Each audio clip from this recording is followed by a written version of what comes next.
ang pakiramdam pag may sariling bahay.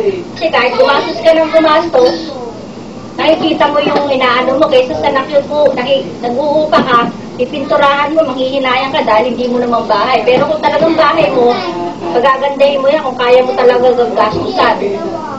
Saka ang sarap na pakiramdam kung may sarili kang bahay dahil meron kang power na, uy, bawal pumasok dito, ganun-ganon. Eh kung namumupahan ka, ako matagal lang upahan. Salamat na lang sa Diyos, ha.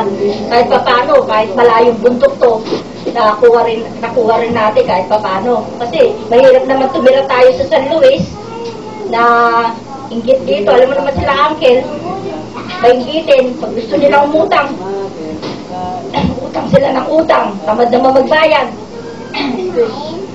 Eh, akala naman sila, utang ng utang. Pag hindi nagbayad, okay lang sa atin. Hindi naman pwedeng gano'n. Siyempre, pinaghihirapan din naman namin yun. Kaya, nung wala si Lola at si Lola, balis na rin ako doon. Dahil ako naman ang kakaano naman doon. Ako naman ang gigindahingan doon. Kaya napalipat ako sa ermitanyo. Ayun, di ba maganda yung suggestion ko? Sa akin, gano'n ha. Ewan ko sa inyo kung anong opinion nyo. Siyempre, isabi niyo yung sabi nga ni Evelyn, isabi niyo yung opinion para kahit pa paano kakapalitan tayo ng mga suggestion, ng opinion kung ano suggestion ni Renato at ni Roland na wag natin itago yung sama ng loob natin. Kumbaga isabi natin, hindi naman tayo manghuhula na may sama ng loob sa akin na huhulaan ko. Hindi naman gano'n, hindi man ako si Madam Auring. Diba? Sabihin natin, yung mga ano natin, yung mga sama ng loob natin, ganito, Winnie, ayoko ng ganito. Ibang ano, yung, kumbaga nakita natin, nagsilaki tayo sa San Luis na gano'n, na namatay si Lola at si Lolo na masama ang ano nila sa anak nila dahil namatay sila na hindi magkakasundo, hindi intact yung ano nila, relasyon nila, dahil nga may inggit-inggitan, may selosan. Favorite ni Lolo Esther, si Totoy. Pinakamasamang anak, si Chukardeng, gano'n. Siyempre, iba-ibang, porkit anak mo yan, iba-iba ugali naman yan, di ba? Hindi naman porkit anak mo, pare-pareho ugali yan. Siyempre, iba-iba tayo. Kaya nga iba-iba ang hugis ng mukha natin, di ba? Di ba? Yun nga sa akin, sana huwag tayo maging gano'n. Huwag tayo maging kagaya ni dinanas ni Lola at si Lolo. Kung dinanas ni Lola at ni Lolo, sana wag naman natin padanas kay nanay, kay tatay, yung gano'n, na kahit sa kabilang buhay na sila, sana, sa kabilang buhay na si nanay, kahit wala na siya sa atin, nandito si tatay.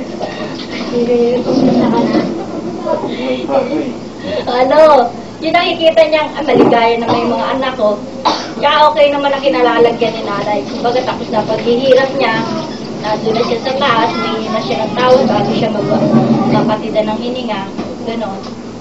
At least tapos na yung paghihirap niya rito. Ngayon, nandun naman siya sa langit, at ginagabayan naman tayo, sinabi ko sa kanya, tingnan tayo si tatay, gano'n. Sana huwag natin danasin yung mga dinanas ng Cayetano. Cayetano nga tayo, talagang Cayetano tayo.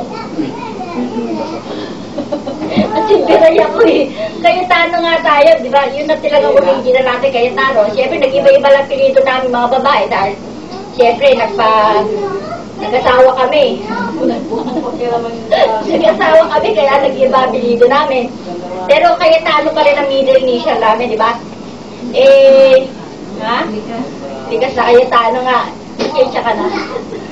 Hinihingal na ako.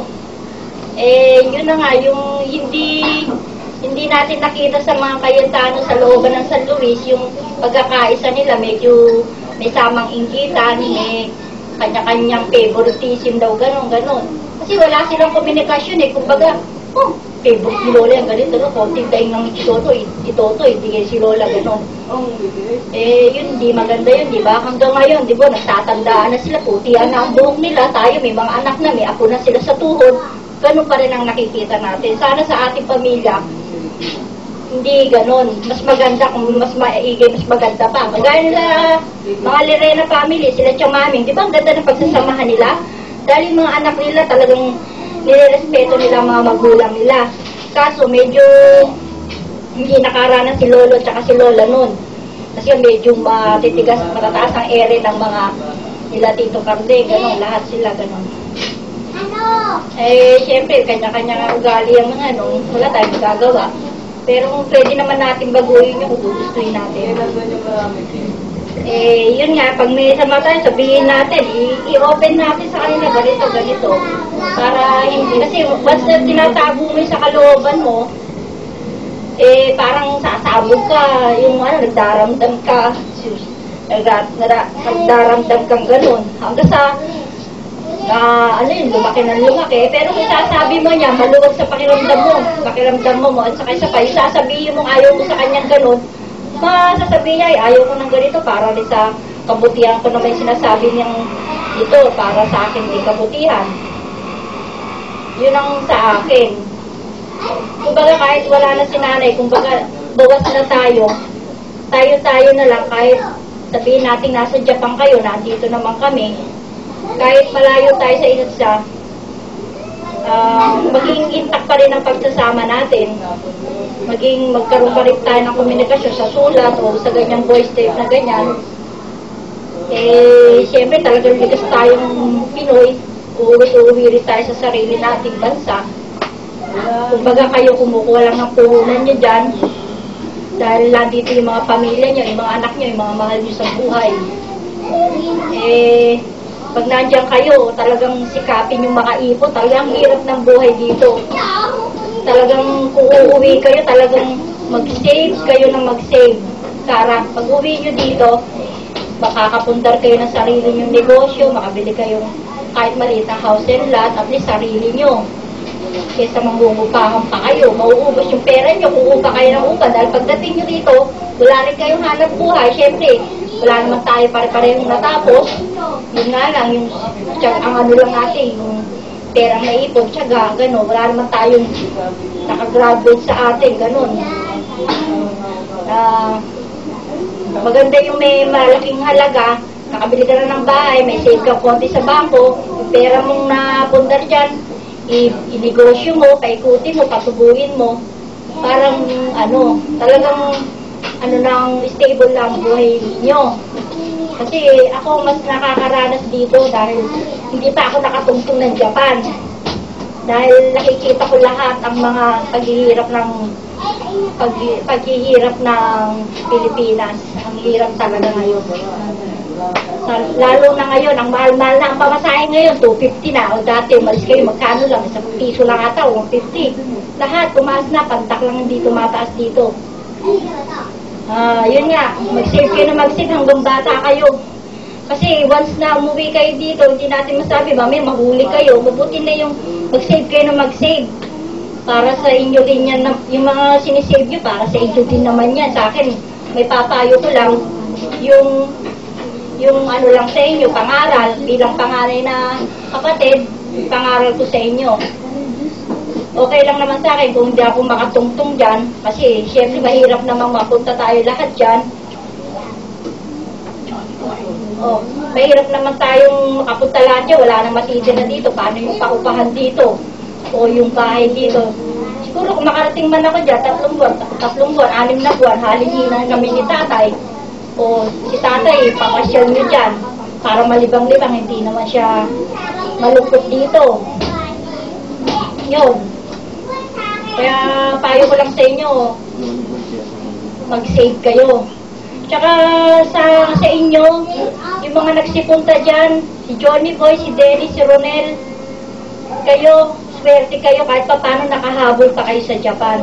Maraming naiingit sa inyo taga-Ermitanyo na nakarating kayo dyan. Napakahirap ng buhay dito. Dapat ipakita nyo sa kanila pag umuwi kayo dito, mga don kayo. Huwag yung pag umuwi kayo nang wala rito, syempre pagtatawaran kayo, tagal-tagal mo sa Japan, pagtapos wala kang napundar. Ipakita nyo sa kanila na kahit wala kayong nakatapos, may pera kayong pangpundar sa negosyo nyo, sa house and lot nyo. At least yung paghihirap nyo dyan, pagdating nyo dito sa Pilipinas, kapalit naman yung ginhawa dahil kayo rin nagtatamasa ng kinita nyo, di ba? Nandyan na nga kayo, kita kayo hanap na pera, tapos gastos dito, gastos na ginagawa yun. Pag uwi nyo dito, hindi natin masabi, bigla na lang kayong nahuli, napauwi dito, Trabaho kay Johnny Boy. Yung napauwi dito, hindi natin masabi kasi mga illegal naman ang mga papeles nyo dyan, di ba? Kaya mag-save kayo talaga. Lalo kayo mga kabataan, yung si Dennis Ronel, si Johnny Boy. Huwag yung anuhin yung, syempre Japan yan, dapat kayong makisama dyan. Syempre, di ba dito tayo sa Pilipinas, pag may ibang lahi dito, syempre, tinitignan natin ganun, inuususero natin. Ganun din ang mga Japan ang mga Hapon.